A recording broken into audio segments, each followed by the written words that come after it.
Welcome to our channel. If you want to change privacy settings on Google Maps, follow these step-by-step instructions to ensure everything is properly configured and working smoothly. Step 1. Open your web browser or mobile app and navigate to the main platform or service page. Log in with your account credentials if required. Step 2.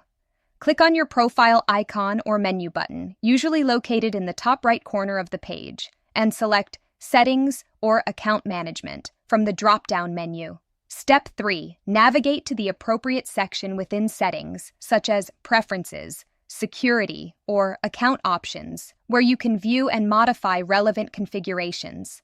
Step 4. Look for the specific option or feature you want to adjust. Click on it to access the detailed settings page. Step 5. Make the necessary changes by toggling switches, selecting options from drop-down menus, or entering required information in the provided fields.